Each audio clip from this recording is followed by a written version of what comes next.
Hi everyone and welcome to this week's episode of Fight Chat Friday. Today I'm looking at direct counters and counters following an evasive movement from a tactical perspective and looking to see which one is the right choice under different circumstances. Of course, we'll draw on plenty of examples from tournament competition and some of the best fighters to really illustrate the principles behind these. So if that sounds interesting to you, stay with me for this one.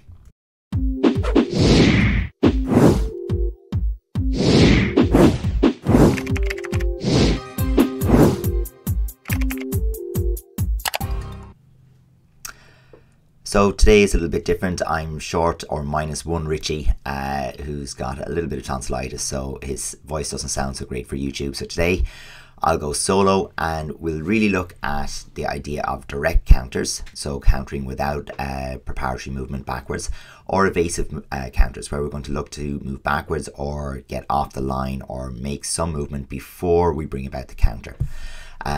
There's some tactical differences between both of those, and we want to have a good look at when the right time and place is to make a direct counter and when you might be better off evading first and making an indirect counter. And we'll look at plenty of examples to illustrate both of those principles tactically. The first thing though to talk about really is what's common between the two of them, and also, well, why was that the topic for this week's episode? Because it wasn't the result of a poll or anything like that. So very, very quickly, what we're looking at is a problem that emerged in last week's competition for some of my competitors, and I saw it from a few other people, where they became too reliant on that initial evasive step, and then they wanted to counter, but already they'd given their opponent the initiative.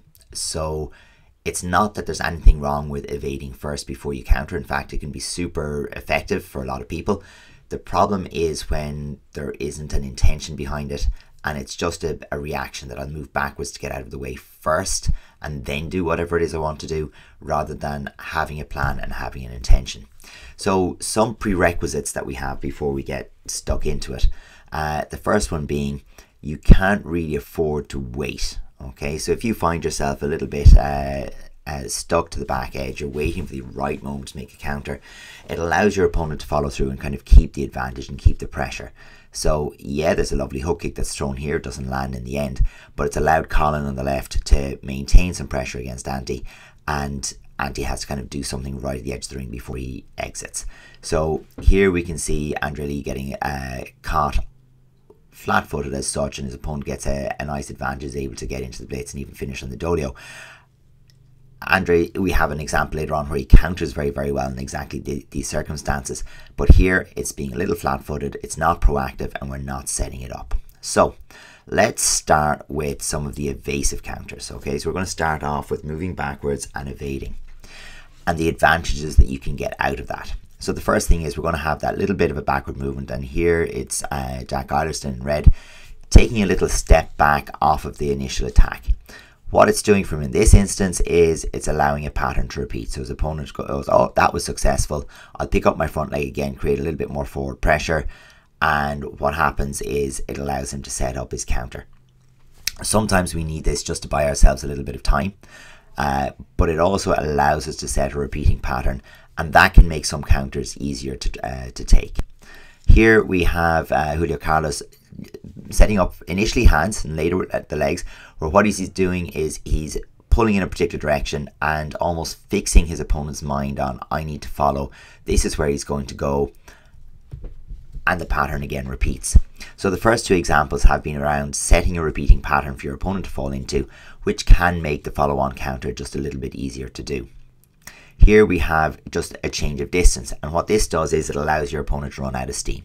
So where the leg is being carried forward like that, it's allowing you moving back and taking a little bit of time. Does allow your opponent to run out of steam a little bit, and the leg gets a little heavier, doesn't carry forward as quickly, and you can pick your moment. This often happens as well if you have a blitz where a person can shift backwards first before attempting their back kick. It takes the speed out of it, it kills the speed of the technique a little bit, and so that can be an advantage of doing that as well. Looking here into some team sparring, and I think Ahmed Ramadan against Mateusz Schmarotz. And what we're looking at in the first instance is, you know, quite high tempo, but we have an evasive counter versus a direct counter. So in the beginning, pulling back, and kind of convincing Mateusz to push a little longer. which lets him have that counter blitz. Whereas in this instance, the second the leg moves, we have a counter. So we have a good illustration of both principles there. The difficulty with giving up the space so much here is you're relying on your opponent to make a mistake and drop in the wrong distance so that you can make your counter. And it's giving your opponent agency to be a bit more clever, to do something that's unexpected, or to a little bit more inventive, and to catch you out. And you've no control over that. You're having to kind of play the percentage game and hope that as you move back, they're going to just drop heavy, they'll drop at the wrong range, and they'll let you do the thing you want to do. Whereas that initial counter, which we're going to see next, so that's the first one with the evasion, this direct counter, once your opponent has moved, they've committed. They've given you agency to make a decision. So that's what we've got there. Looking at just one more example of the evasive ones before we move on. We can use it to manipulate distance. So Vitaly moves back here on the right hand side, and then he attacks into the next one. So you could say, well, he's attacking, he's not countering, but in reality, it's the difference between the two is timing, and all we've got set here is the first intention is with his opponent pushing forward off the front leg, and Vitaly has decided to attack the second lift. So by moving back, he's given his opponent permission to lift it. And it's Thomas Fogarty from Ireland here. But he's given his opponent permission to lift in and do the same attacking technique again. And by meeting him in the middle, he's neutralised that. So some reasons why you might not want to do this. So we can see a lot of pulling back towards the corner, giving up ring position. I think this high up viewpoint is a really good way to see it, where both competitors started in the middle. And there's a lot of ground given up in getting to the position to make a counter here. And there's not a clear score at the end of it, because it could have worked out perfectly. You might have gotten the right distance and connected directly with your opponent there, but you're giving them a lot of control over how it's going to go. And from a second example here, when the legs are as dynamic as Colin has here, David Kerr in this instance is looking to pull back and make that explosive blitz, but Colin did something unpredictable. We're not expecting a spinning downward kick or something to come out of it like that. So David's moved back, he's waiting for the right moment to get into the hands, and it just hasn't materialized, and he's ended up conceding a bigger score. So that's the kind of idea, or that's the things that we would be looking to avoid when we're moving backwards into that evasive counter. Moving on to the direct side, this is when we're going to react initially, and we're going to start seeing some things happening here to set up the direct counter that are just essential. So we have a retreat from Adam Shelley, and this is the first kind, and you'll see one or two where it just looks like one person took an action and the other one reacted.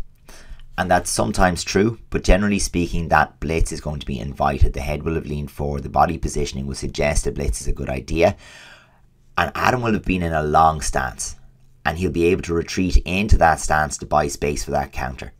So that's the part. It's the initial thinking, it's the leading on. Here we see the exact same idea where the blitz is looking to be thrown from Ukraine. Andrei's kind of stepped over to his left, and then he counters by stepping back to the right. So he's signaled where his intention is and then reverse position. So really, really nice leading so that you could take that direct counter. So here with Carl Van Roon, it looks like he's just going to attack. But the change of legs has invited a front leg attack from Batista that, maybe isn't available from here. He doesn't want to attempt to go to Carl's head and give him an easy hook kick counter or something like that. But when Carl puts the other leg in front, it invites Batista to lift up the leg, even if he's only kind of putting up the fence to protect, and it sets up that counter for Carl.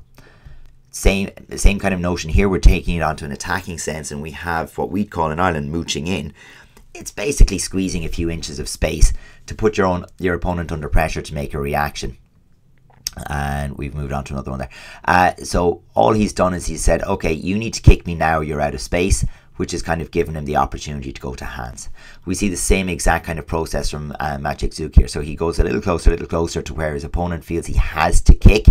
And from that closer position, Zuk has the advantage in terms of going to hands, and he can make that work.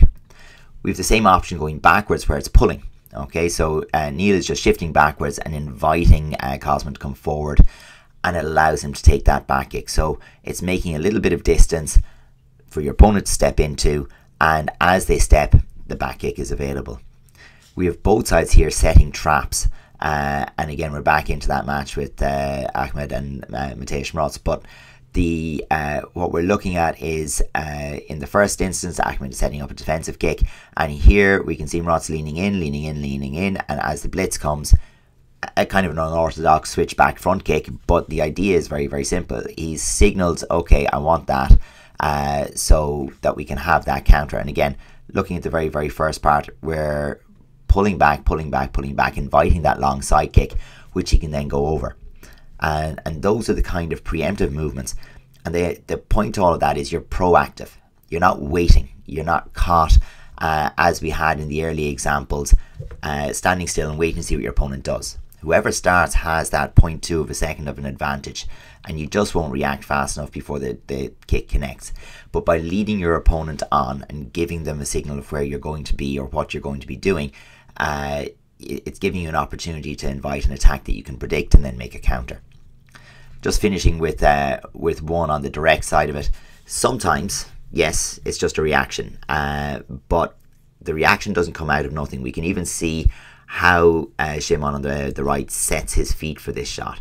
So he drops his back foot and away he goes. So he's looking at his opponent, and he's reading that his opponent is really, really keen to come forward, to be aggressive, and that will be because there's a pattern set throughout the match. So from the restart, he's expecting his opponent to push, so he's setting his back foot to make that back kick happen. If the stance stays short, he won't make this range. So really, really nice back kick, one of the sweetest ones that we've seen in recent years. And it's done because of, again, that little bit of foreknowledge, what was the pattern, and that preemptive movement of moving that back foot. So as we're thinking about how to wrap all of these things together, the idea is really, really simple. You want to be proactive, and that means you're determining the rhythm, the tempo, the distance, in the match, the position in the ring. If you're the person who's deciding those, you have a way better chance of making an effective counterattack. If you don't, or if you're not the one who's setting that, you're probably reacting, and your reaction is almost always going to be too slow. It's just the way that our nervous system works. If you're just perceiving it as the person starts the attack, it's already too late. You'll already have been hit. So just to keep that one in mind.